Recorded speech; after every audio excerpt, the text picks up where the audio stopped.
Ne kemi parë me shqetësim të thellë çështjen e rikthimit të Kosovës në atë që faktikisht ishte një bllokim institucional për një vit, thuajse nga ana e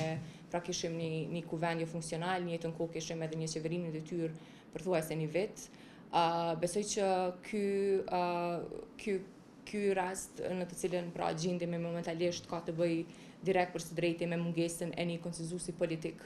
të partive kosovare në raport me çështjen e presidentit. Pra duket që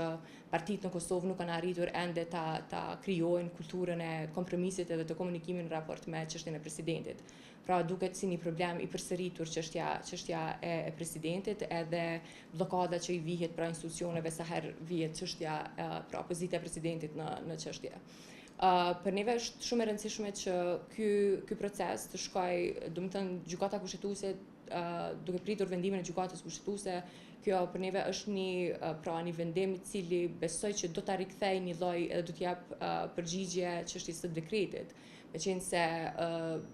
duke pas parasysh që çështja e presidentit nuk arrit të zgjidhej në seancën e fundit, që në fakt ishte seancë e cila me një lloj marrëveshje që të bën amendamente kushtetuese në raport me zgjedhjen e presidentit, u pa që nuk ka një marrëveshje në raport edhe nuk ka numra të caktuar në raport me presidentin nga partitë politike. Ne shpresojmë që ky dekret pavarësisht që do të jep një përgjigje edhe bllokadës institucionale, varësisht që do të përfundojë vendi prapë në zgjedhje të reja apo edhe do të ketë një rifillim të procesit të presidentës. Meqense nuk janë ezauruar 3 herat siç parashihet në Kushtetutën e Kosovës, ku është procedura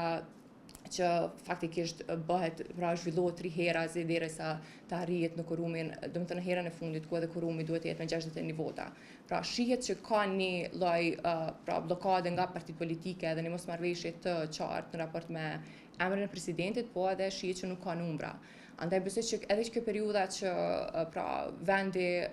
pret një vendim të gjykatës kushtetuese, besoj që do të shërbejë edhe për partitë politike kosovare që të faktikisht ta fillojnë të komunikimin edhe një herë për zhbllokimin e institucioneve nga kjo gjendje. Kemi pasur një vit tërësisht të humbur, kjo u tha edhe dje edhe nga ana e Komisionit Evropian në raport me agjendën tonë evropiane, edhe me çdo aspekt tjetër në vend. Besoj që viti kaluar ka qenë kemi pasur 4 parë zgjedhje, nacionale, pastaj lokale edhe nacionale në dhjetor. Besoj që qytetarët e Kosovës nuk do ta mirëprisnin këtë gjë, meqense kemi shpenzuar një vit komplet në zgjedhje dhe unë besoj që komunikimi ndërpartijak edhe gjetja e një kompromisi në raport me një president do të ishte zgjidhja më e mirë për vendin në këtë pikë ku jemi.